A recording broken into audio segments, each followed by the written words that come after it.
Welcome, everyone. It is Lucas here, and today's show is called Why I'm So Effing Hungry. And I'm joined here with Dr. Amy Shah. Amy Shah is a medical doctor, double board certified, specializes in internal medicine as well as allergy and immunology. And she's the author of a couple of books. I'm So Effing Tired, and her newer book, I'm So Effing Hungry. Amy, welcome to the show. Thank you so much for having me. How did you make this big shift from fatigue and energy and trying to find energy to weight? Well, I think that what I realized is that a lot of us spend a lot of our time craving things or thinking about food or craving other things, even outside of food. You know, our cravings pathway go beyond just food. It's Instagram, it's, toxic relationships. And I felt like it was really affecting our mood. When we are doing the things that make us crave, we're also doing things that make us unhappy, and they're somehow linked. So food is mood, and food is cravings. I thought that was a really interesting topic because the real new science is around this concept. Food is mood. I like that. I know you differentiate between cravings, hunger, and appetite. I'd never heard that before. Can you unpack that for listeners? Yeah, cravings and hunger are completely different things. They're different parts of our brain. Cravings is that desire pathway. It's the one that, you get up out of your chair, go into your car, drive across town to buy that food or do that thing, play that lotto, gamble. It's like beyond food, right? And sometimes getting something that you're craving has nothing to do with actual physiological need for food or nutrients. Like, alcohol is a great example of the desire craving pathway. People will drink alcohol, whether they're full, thirsty, tired.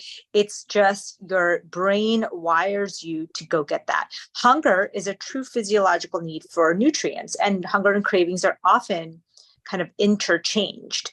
And then appetite is the overall interest or disinterest in food. So the way I think about appetite is when you're sick, this is so clear with animals, right? When they're sick, they don't want to eat at all. It doesn't matter if they've eaten or not. They just have disinterest in food. So that's the difference.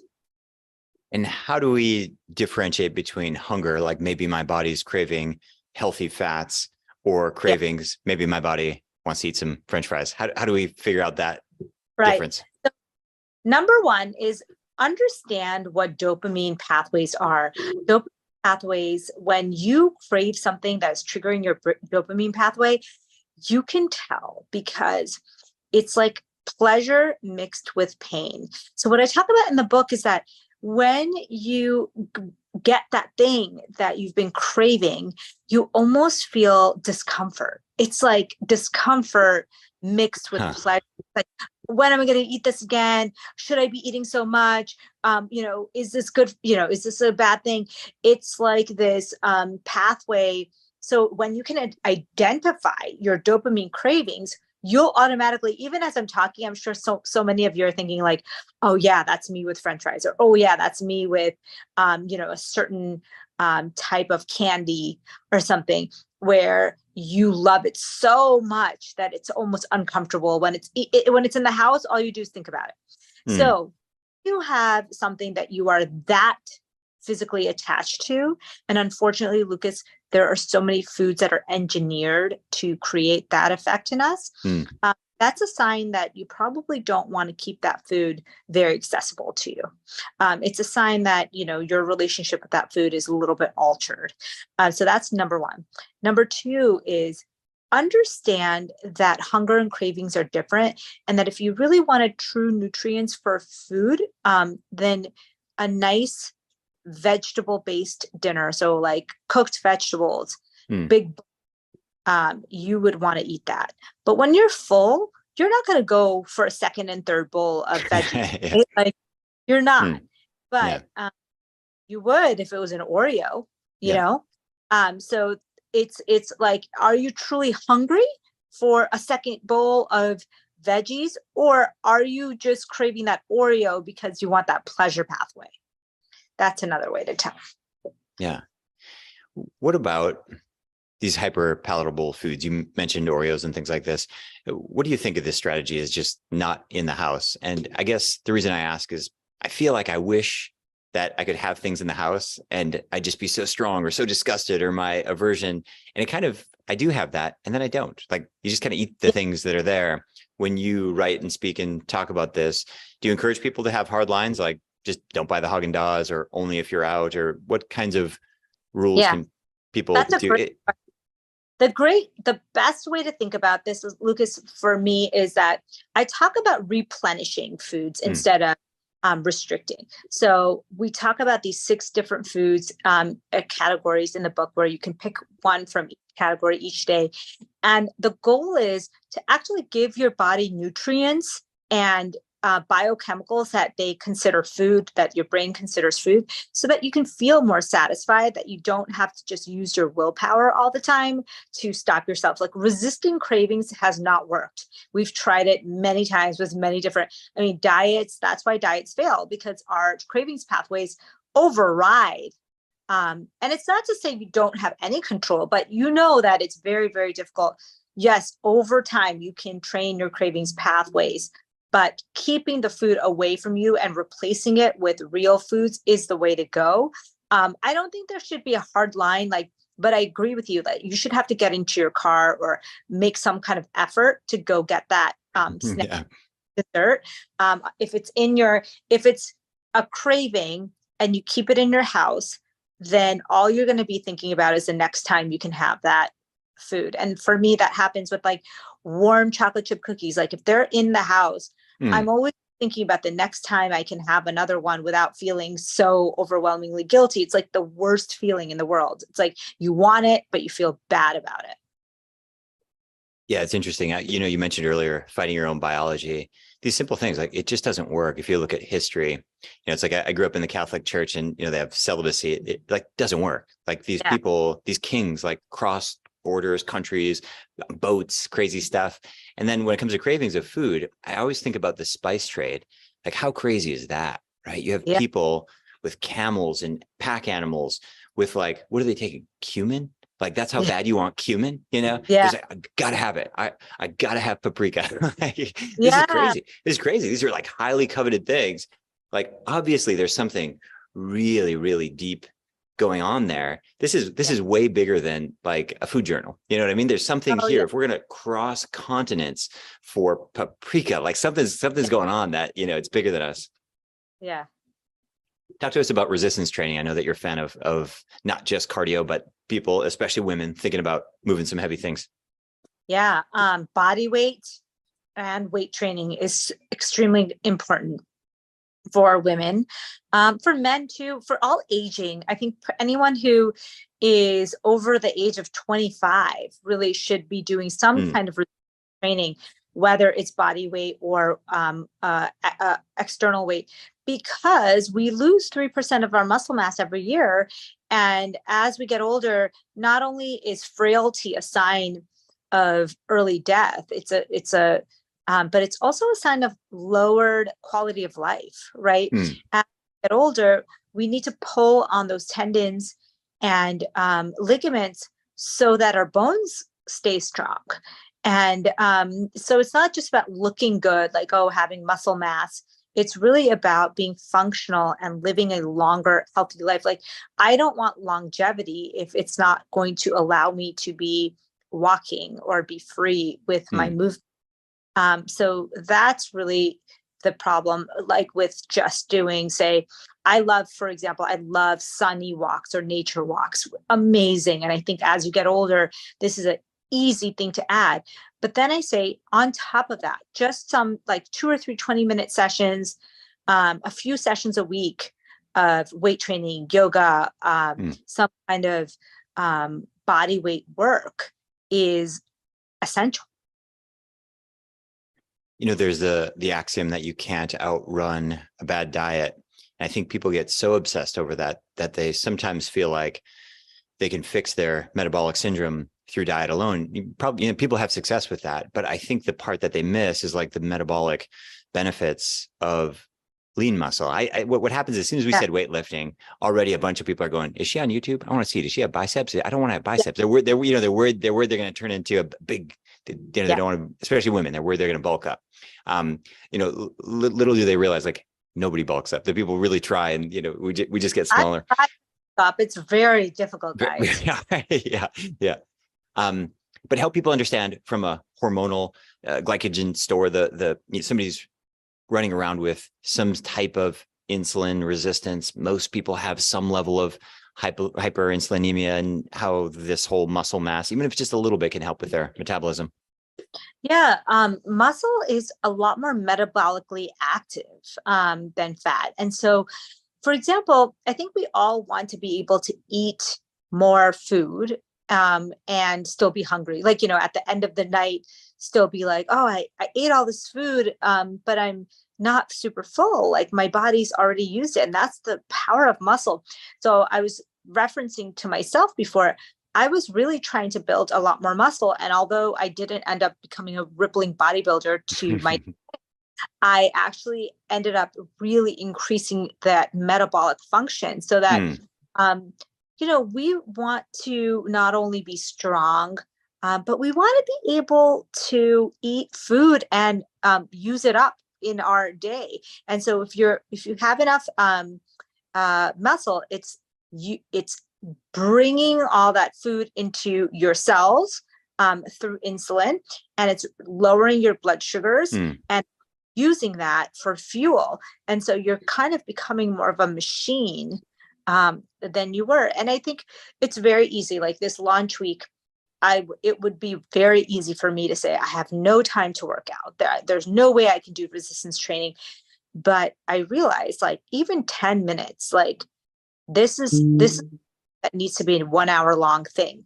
Just lift a few weights, do some push-ups, do a little 10-minute yoga meditation session, and you're good. You don't need to be doing, hours of workouts. I think that's a big misnomer. Yeah.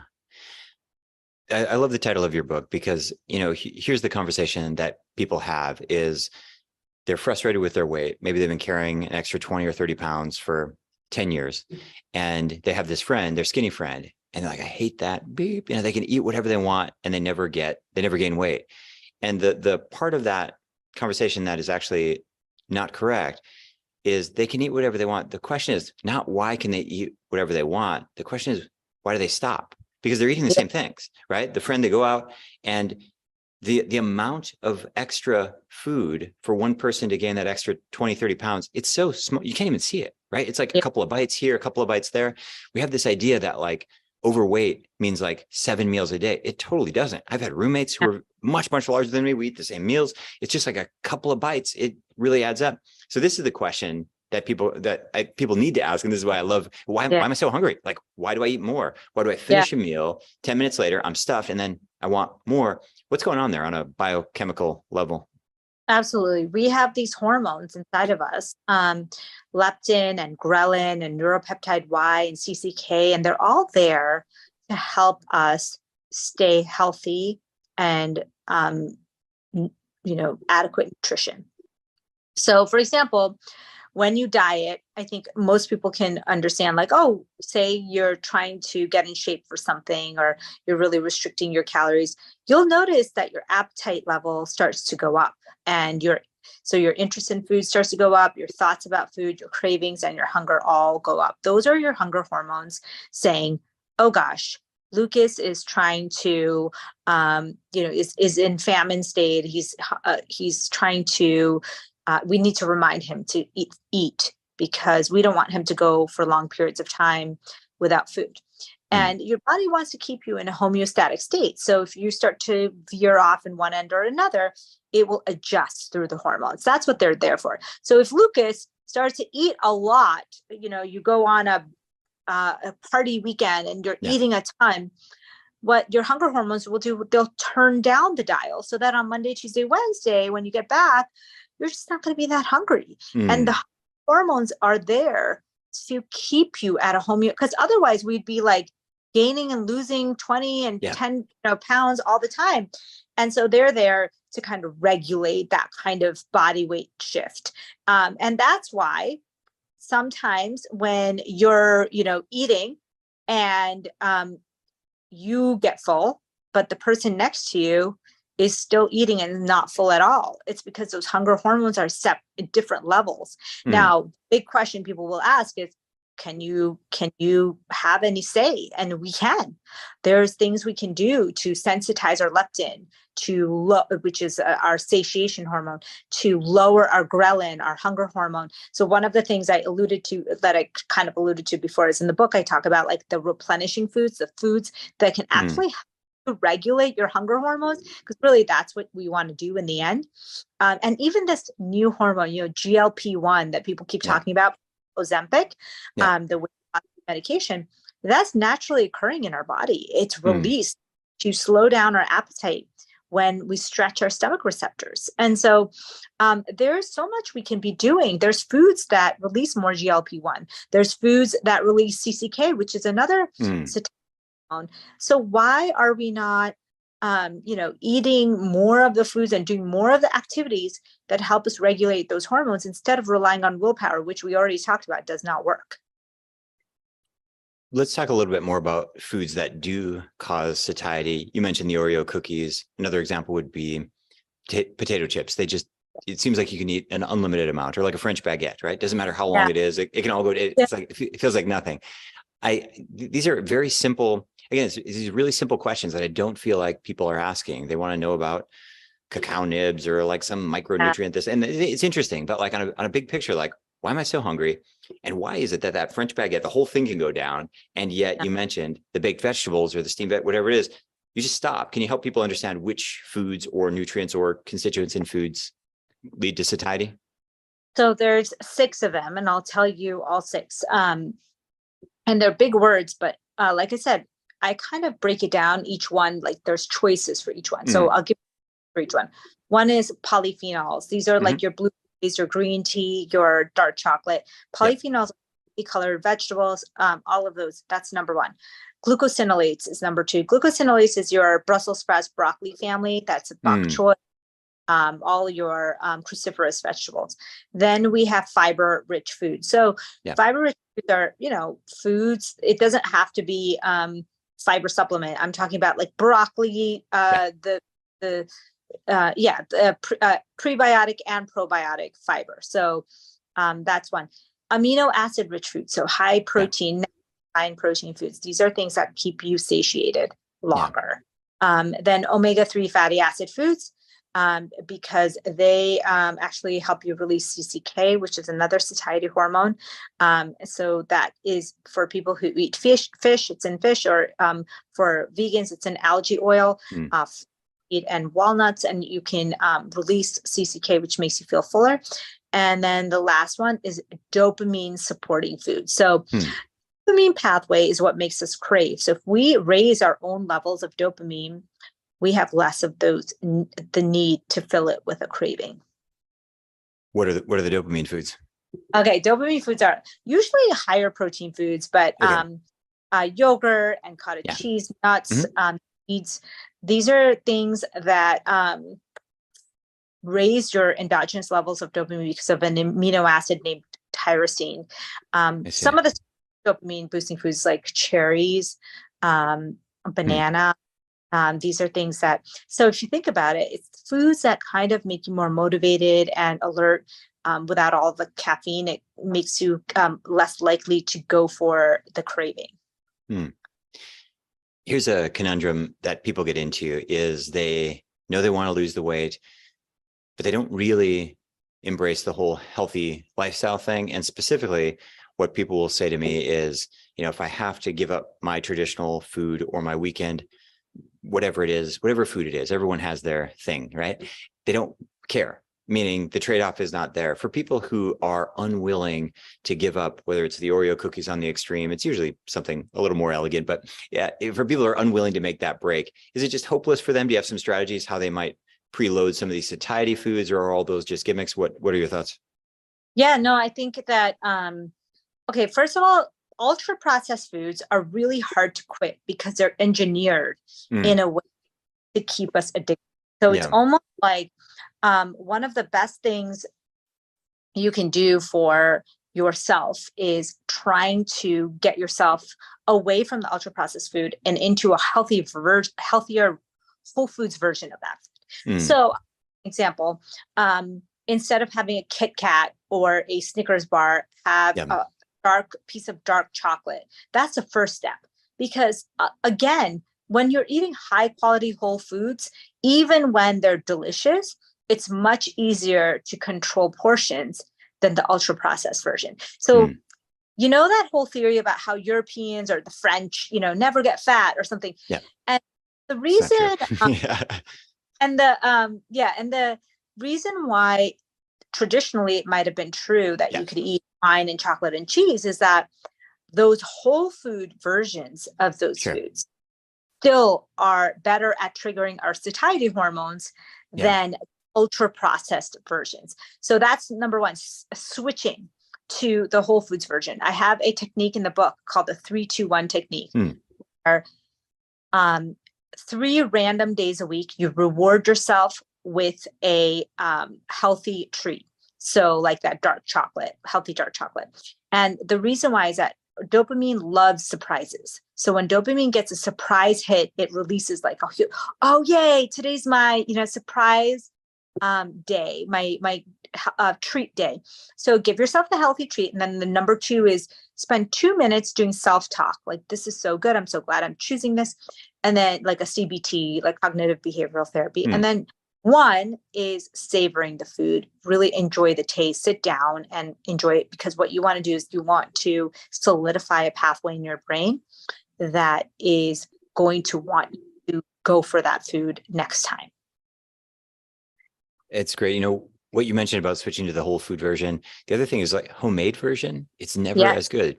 I think this, at least what happens to me, is this hyperpalatability argument. It sounds like theory. You know, it sounds like, are they really putting magic stuff in there?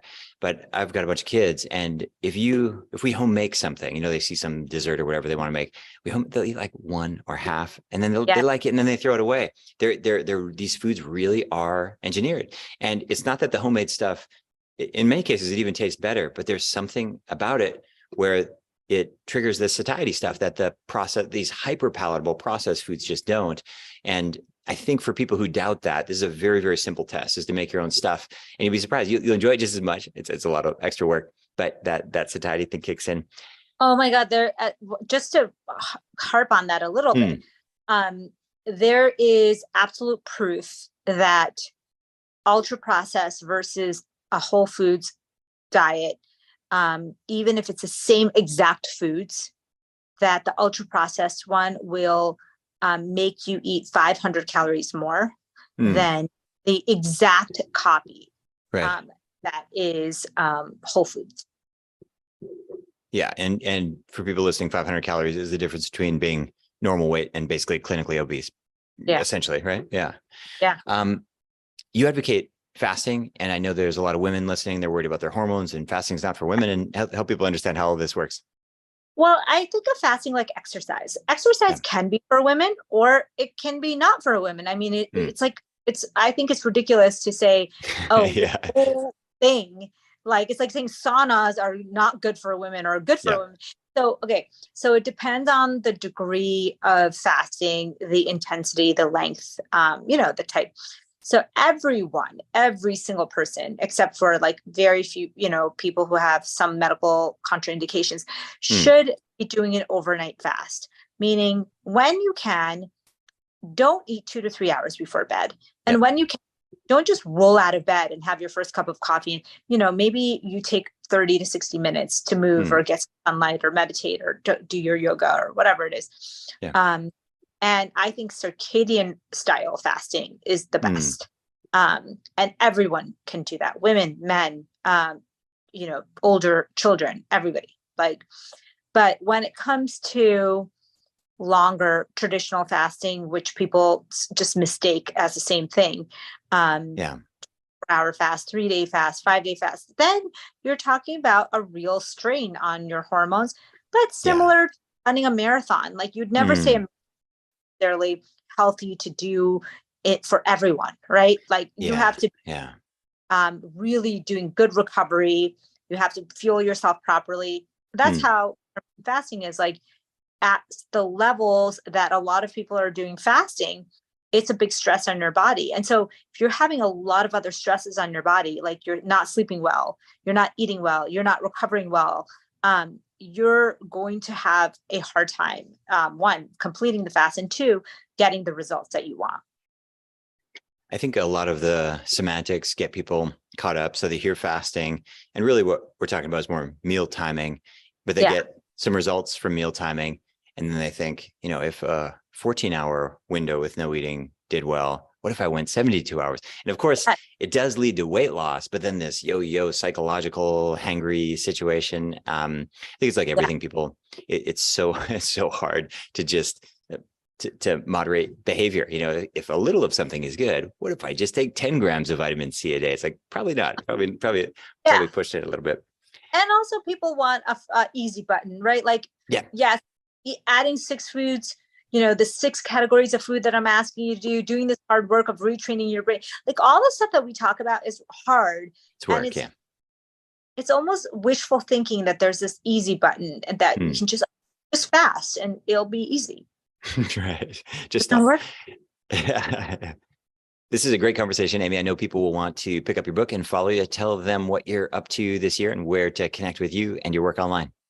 Awesome. My book is called I'm So Effing Hungry, and it's a plan to help you get control of your cravings.